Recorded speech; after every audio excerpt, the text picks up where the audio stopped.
Nouvelle vidéo sur l'installation d'un feu F1. Donc de base je voulais pas trop en mettre un pour être honnête parce que je trouvais ça un peu Jackie Keke tuning quoi. Mais le souci c'est que j'ai modifié l'emplacement de ma sortie d'échappement. Donc maintenant elle est droite parce que ça me plaisait pas au milieu, parce que ça faisait un coude comme ça et comme ça, un double coude à 90, donc ça faisait comme un 180 à demi-tour de la ligne. Pour rien, juste pour que ce soit joli, que ce soit au milieu. Ça crée aussi beaucoup de chaleur. Bon, j'avais mis une tresse pour pas que ça fasse fondre mon diffuseur. Mais bon, après, ça me dérangeait un peu qu'il y ait des coudes juste pour l'esthétique. Parce que c'est pas terrible au niveau des flux, des gaz d'échappement. Alors certes, je vais pas gagner masse de chevaux. Mais bon, ça fera un petit peu réduire la tempé quand même, je pense. Et puis, ça me dérange pas qu'il y ait des coudes s'il y a des contraintes techniques. Genre le train arrière, le réservoir, ça je suis d'accord. Mais juste pour de l'esthétique, ça me pose vraiment problème. Donc, j'ai décidé de mettre la sortie ici. Donc j'ai fait un trou, je verrai. Pardon. Je verrai si je mets un bout d'aluminium pour pas que ça fonde. Mais bon, là ici ça n'avait pas fondu. Et voilà à quoi ça ressemble. Donc tu vois. Ça fait un peu bizarre, ça l'assagit vachement parce que c'est. En fait, c'est le tuyau de la ligne, c'est le diamètre de la ligne en 76, je crois. Non, en 70. Mais il n'y a pas d'embout ni rien, donc c'est vraiment un diamètre assez petit en sortie. Donc moi ça me dérange pas, c'est plus discret. Mais du coup, le souci, c'est que là, ici, j'avais un trou. Et ce trou-là, fallait bien le boucher. Parce que derrière, on voyait la traverse. Et c'était pas. Enfin, non, même pas, on voyait pas la traverse. On voyait le truc, le logement de la route de secours, qui était un peu plus loin. Donc, j'avais plusieurs possibilités. Soit je mettais ce que je voulais faire de base, mettre un crochet de remorquage. Sauf que le souci, c'est que j'en ai déjà un, juste ici. Donc, c'était complètement débile d'en mettre un deuxième ici, même si ça aurait été vraiment stylé. Même si en vrai, ouais, c'était motif de contrôle. Hein. Là, si je me fais choper sur l'autoroute en allant sur piste avec un gros crochet ici, je pense que ça, c'est un peu cramé. J'avais aussi la solution de mettre une sorte de crash bar qui sort, qui est soudé à la traverse pour lever la caisse, mais ça faisait pas fini, c'était pas beau. Donc la seule solution que j'ai trouvée, c'était de mettre un phare F1 pour faire genre qu'il y avait un logement pour le phare d'origine. Un peu comme certaines voitures qui ont un phare anti-brouillard un peu stylé F1 d'origine. Donc bah voilà. Ça, j'y ai modélisé. Moi, j'ai pas poncé de partout parce que là, ça va être caché. Donc, avec en impression 3D en NASA.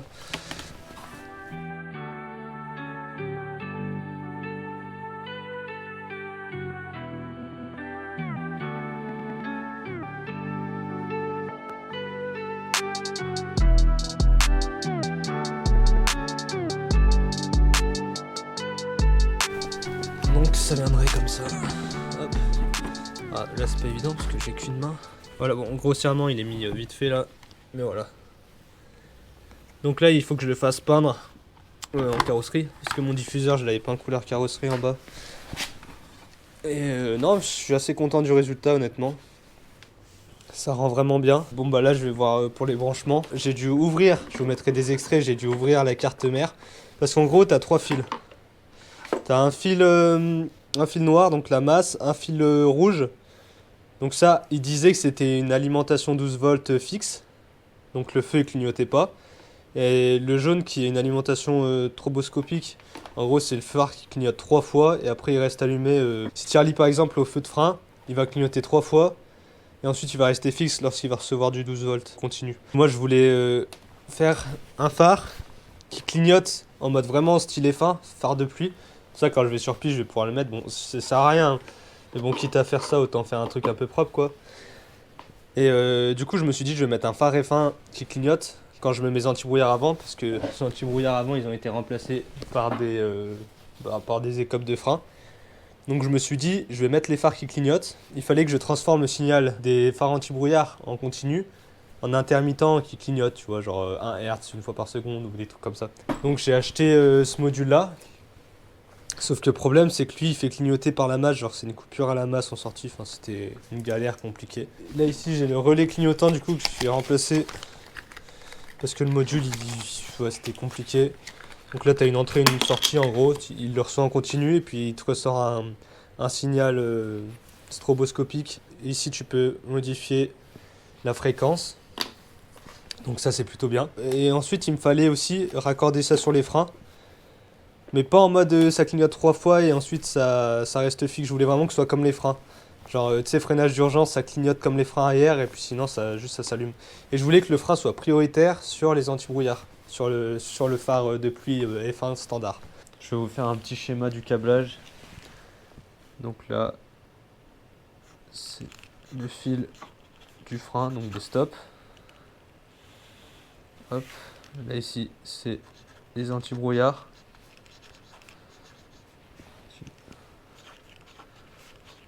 Anti-brouillard, donc l'anti-brouillard arrière. Tac, tac. Donc là, ici j'ai mon relais, donc entrée B. J'ai mon relais clignotant. Je vais mettre clignot que je peux régler. Donc je peux régler la fréquence. Là je crois que c'est L la sortie. Hop. Tac. Là ici, j'ai une diode. Là, ici pareil. Les diodes elles permettent à ce que le signal ne retourne pas en arrière. Parce que là ici, après, juste là c'est relié. Hop. Et là ça part à mon feu F1. Donc à mon feu F1.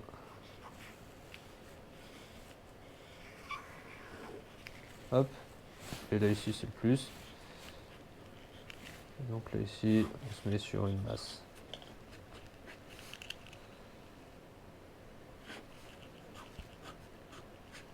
Voilà. Donc voilà un peu le schéma à quoi il ressemble. Donc là il faut se repiquer sur les feux anti-brouillard. Donc c'est assez simple, hein. Vous mettez sur la masse, sur une masse châssis. Vous piquez tous les câbles en débranchant la connectique des feux arrière. Et vous voyez quand il y a du 12 volts qui apparaît. Donc pour le frein et pour l'anti-brouillard. La diode elle permet à ce que le signal ne revienne pas en arrière. Parce que si par exemple là je mets l'anti-brouillard et que j'ai pas la diode. Donc imagine là j'ai pas la diode. Et là non plus. Ce qui va se passer c'est que là en fait ça va clignoter dans tout le faisceau. Et donc mon feu stop au niveau de mes feux arrière, ils vont se mettre à clignoter aussi. Donc ça sert à ça la diode. Si je mets l'anti-brouillard, il va être clignotant. Et par contre si j'active les freins, et bah là il y aura du 12 volts continu. Donc en fait ça va maintenir le feu stop allumé. Donc en cas de freinage d'urgence ça va clignoter aussi. Parce que ça clignote plus vite que l'anti-brouillard. Et donc normalement tout va marcher parfaitement bien. Donc voilà un petit peu pour le câblage. Voici le petit boîtier que j'ai fait en 3D. Donc je vous mettrai les vidéos annexes de l'intérieur pour que vous voyez bien.